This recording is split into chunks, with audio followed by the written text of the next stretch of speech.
कारभाराविषयी टीका टिप्पण्या बऱ्याच होत आहेत, पण लोकांनी त्यांना 10 वर्ष निवडून दिलं. एक आंदोलनातून आलेला पक्ष लोकांनी सत्तेवर बसवला, त्यांनी त्यांच्या पद्धतीनं काम करण्याचा प्रयत्न केला. पण शेवटी ही जी काय महाशक्ती आहे, सत्ता, पैसा, यंत्रणा, याच्यापुढे ह्या वेळेला त्यांचा निभाव लागू शकला नाही. जे महाराष्ट्रात, ज्याला आम्ही महाराष्ट्र पॅटर्न असं नाव दिलं आहे, तो महाराष्ट्र पॅटर्न मोदीजी आणि शहाजींनी व त्यांच्या पक्षानं दिल्लीत राबवला. मतदार यादीमध्ये बाहेरची नावं घुसवणं आणि ज्या भागात आपला नक्की विजय मिळेल किंवा मताधिक्य मिळेल त्या मतदार याद्यातून हजारो नावं गायब करणं, जे महाराष्ट्रात सुद्धा झालं, यांच्या नंतर लक्षात आलं. असे सगळे उपक्रम राबवले. एका एका घरातून 300, 400 नावांची नोंदणी मतदार यादीत झाली. जी लुटीन दिल्लीमध्ये बंगले आहेत, जे रिकामे आहेत, ज्या बंगल्यात कोणी राहत नाही, अशा बंगल्यातून सुद्धा झाले. म्हणजे केजरीवाल साधारण 1500 मताने हरला, 1200, आणि त्यांच्या मतदारसंघामधल्या अनेक बंगल्यांतून साधारण 200, 300 मतांची नोंदणी झाली, जे तिथले रहिवासी नाही. आणि या पराभवाचं मुख्य कारण काँग्रेस आणि आप हे यावेळेला वेगळे लढले.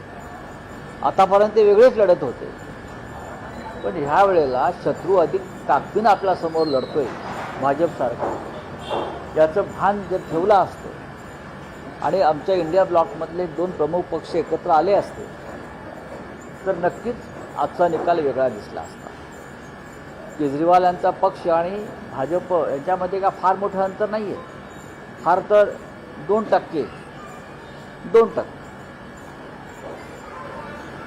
पण काँग्रेसला साधारण 7.5% मतं काँग्रेसने घेतली आहे. म्हणजे 50%च्या वर काँग्रेस आणि आपची मतं आहेत. पण उमर अब्दुल्ला याने जे सांगितलं आहे ते सत्य आहे. अजून भांडत बसा आणि मग मोदीचा विजय झाला म्हणून छाती पिटत बसा, बाकी मला याच्यावर काही म्हणायचं नाही. पण व्यवस्थित त्यात असं आहे की भाजपचा विजय काँग्रेसला खातंही उघडता आलं नाही, केजरीवालांचा पराभव, अशा वेळेस इंडिया अलायन्सच्या भवितव्यावरही प्रश्न. केजरीवाल यांचा पराभव झालेला आहे, मनीष सिसोदिया यांचा पराभव झालेला आहे, सौरभ भारद्वाज यांचा पराभव झालेला आहे, सत्येंद्र जैन यांचा पराभव झाला आहे, गोपाळ राय यांचा पराभव झाला आहे. आतिशी ज्या मुख्यमंत्री आहेत त्या एकमेव जिंकलेल्या दिसतात, बाकी सगळं त्यांचं कॅबिनेट हे पराभूत झालं. त्यांचे जे प्रमुख सगळे आधारस्तंभ होते आपचे, ज्याने आप निर्माण केली आणि 10 वर्ष सत्तेमध्ये राहिले, ते सगळे पराभूत झाले. लोकांनी त्यांना मोठ्या प्रमाणात मतदान केलेलं आहे, नाही असं नाही, पण तरीही ते पराभूत झाले. कारण ज्या पद्धतीनं समोरून हल्ले झाले, ज्या पद्धतीनं घोटाळे झाले असं म्हणतो मी. पण शेवटी निवडणुकीमध्ये आता या गोष्टीवर चर्चा करण्यात काय अर्थ नाही. हार आणि जीत त्या दोनच गोष्टीला महत्त्व असतं. आता महाराष्ट्रामध्ये आम्ही रोज सांगतोय की मतदार यादीमध्ये कसा घोटाळा झाला, 39 लाख मतं कशी वाढवली आणि त्या आधारावर भाजप आणि त्यांचे मित्रपक्ष जिंकले. पण निवडणूक आयोग ऐकायलाच तयार नाही. त्याच्यामुळे भिंतीवर डोकं फोडून घेण्यापलीकडे आमच्या हातात सध्या काही नाही, पण आम्ही डोकं फोडत राहू. महाराष्ट्रातील अनेक नेते म्हणतात की एकत्रित लढायला हवं होतं. रोहित पवार देखील म्हणतायत की बघा, हे सगळ्यांचंच मत आहे. रोहित पवार बोलतायत, अन्य काही लोक बोलतायत, पण उमर अब्दुल्ला हे अनेक दिवस सांगतात. आणि आमची इतकीच भूमिका होती की काँग्रेस आणि आप यांनी या संकट काळामध्ये एकत्र यायला पाहिजे होतं. हरियाणामध्ये दोघे एकत्र आले नाहीत, त्याचा फायदा भाजपला झाला. दिल्लीमध्ये दोघे एकत्र आले नाहीत, त्याचा फायदा भाजपला झाला.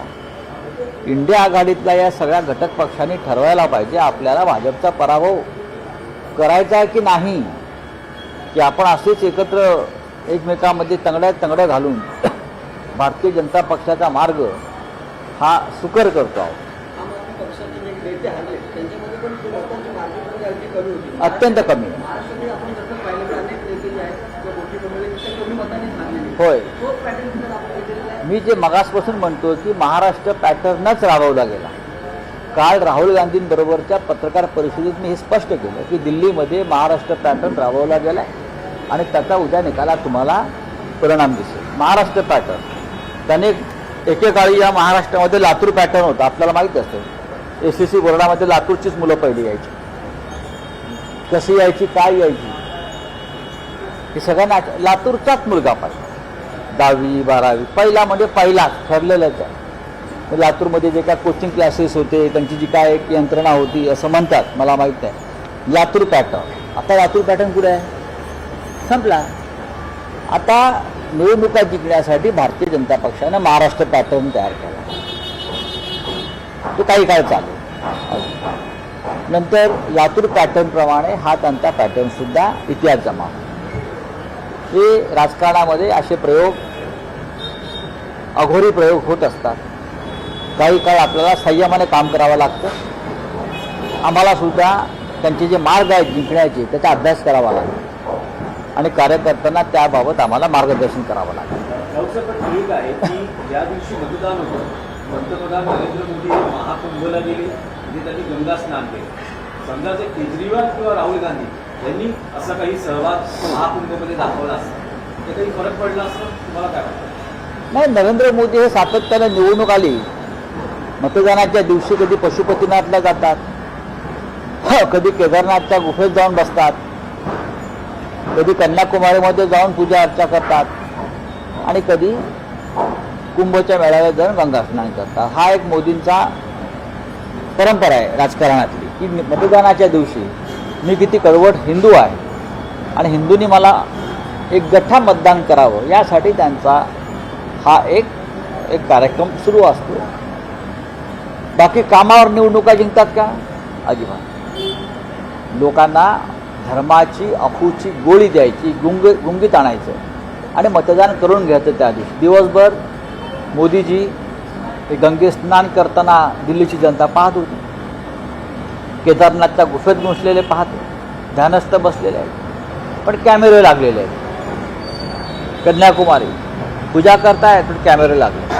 अयोध्येचं प्राणप्रतिष्ठा करताना ध्यानधारणा करतायत पण कॅमेरे लागलेले. हे लोकांनी पाहावं आणि मतदान करावं ही त्यांची अपेक्षा आहे.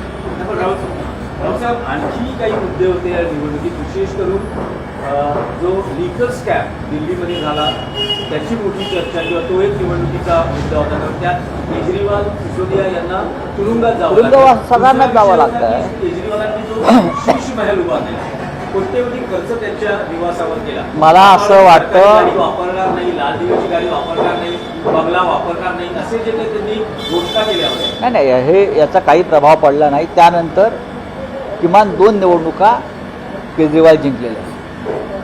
पण ह्या वेळेला नरेंद्र मोदीजी म्हणजे प्रधानमंत्रीजी आणि गृहमंत्री अमित शहा या दोघांनी ठरवलंच होतं पडेल ती किंमत मोजून केजरीवाल यांचा पराभव करायचा आणि ती त्यांनी प्रचंड किंमत मोजली. त्यासाठी यंत्रणा ताब्यात घेतली, चुनाव आयोगाला हाताशी धरलं, प्रचंड पैसे वाटले, आपच्या कार्यकर्त्यांवर रोज गुन्हे टाकत राहिले, नवीन नवीन गुन्ह्यात त्यांना अडकवण्यात आलं आणि अशा पद्धतीने निवडणूक ते जिंकले. खोटे मतदार टाकले, आपला मतदान करणाऱ्यांची हजारो नावं वगळली गेली. हे पुराव्यासह त्यांनी समोर आणलं. महाराष्ट्रात सुद्धा नेमकं हेच घडलं होतं पण आमच्या उशिरा लक्षात आलं. हे आमच्या उशिरा लक्षात आलं पण तोच पॅटर्न दिल्लीमध्ये राबवला. 39 लाख मतं जी महाराष्ट्रात वाढली त्यातले 2, 5, 10 लाख मतं नक्कीच परत तिथे गेली. हे 39 लाख मतं आता बिहारच्या निवडणुकीत जातील आणि अशा पद्धतीनं या देशात लोकशाहीवर कफन ओढण्याचा कार्यक्रम हा सुरू झालेला आहे.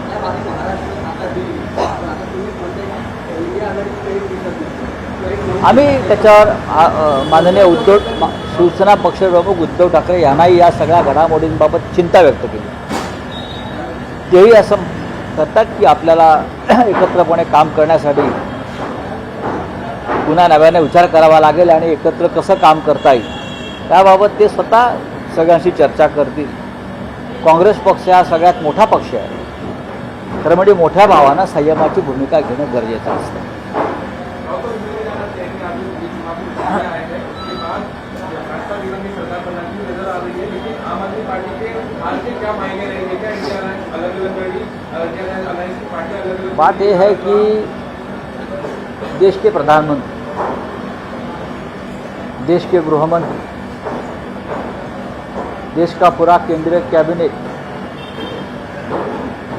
राज्यों के मुख्यमंत्री, देश भर से आए हुए लाखों लोग, एमएलए, एमपी, सब दिल्ली में डेरा डालकर बैठे थे। दिल्ली छोटा प्रदेश है और सबको टारगेट किया, पैसा बेहिसाब खर्चा किया, कार्यकर्ताओं के ऊपर झूठे मुकदमे डाले गए, वोटर लिस्ट में गड़बड़ी की जो महाराष्ट्र में, ये सब चीज़ें महाराष्ट्र में हुई और बीजेपी महाराष्ट्र में चुनाव जीत गई।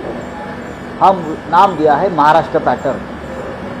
यही महाराष्ट्र पैटर्न दिल्ली में हो गया, लागू हो गया भाजपा की तरफ। चुनाव हार गए हैं, बीजेपी जीत गई है, ये सच है, लेकिन ये शानदार जीत नहीं है। ये जीत के पीछे जो कालाकांडी की है जनता को भी पता है, लेकिन जो जीता है वो सिकंदर। तो आप जीते हैं, ये लोग नाचेंगे, दंगा करेंगे, मजा करेंगे, मजे लेंगे, देख लेंगे। केजरीवाल जी ने 10 साल अच्छा काम किया था, उनकी सरकार ने भी अच्छा काम किया था, सबको जेल में डाला गया, सबको बदनाम किया। ये उनका एक हथियार है कि बदनाम करो। हमको भी किया महाराष्ट्र में सब। लेकिन अब केजरीवाल जी जहाँ से शुरू किया था राजनीति वहाँ वापस पहुँच गए।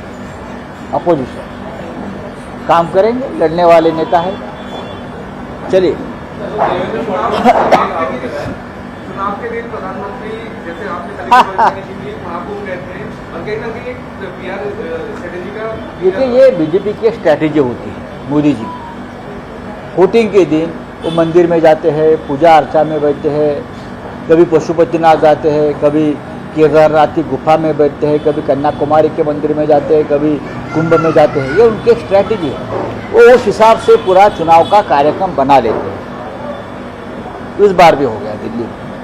अब इस प्रकार से काम करने वाले जो लोग हैं, ये एक तानाशाही की परंपरा नई तरीके से चल रही है और हमको लड़ना पड़ेगा।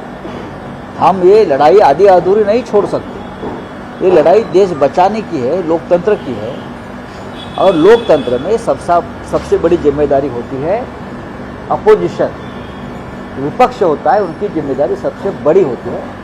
और हम ये मानने को तैयार है, दिल्ली हो या महाराष्ट्र हो, भारतीय जनता पार्टी ने विजय खींच कर लाया है और हमको हराया है। तो हमको अब जो हमारी जिम्मेदारी है राष्ट्र के प्रति, लोकतंत्र के प्रति, हमको निभाने पड़ेगी। Thank you. काय सांगा ना।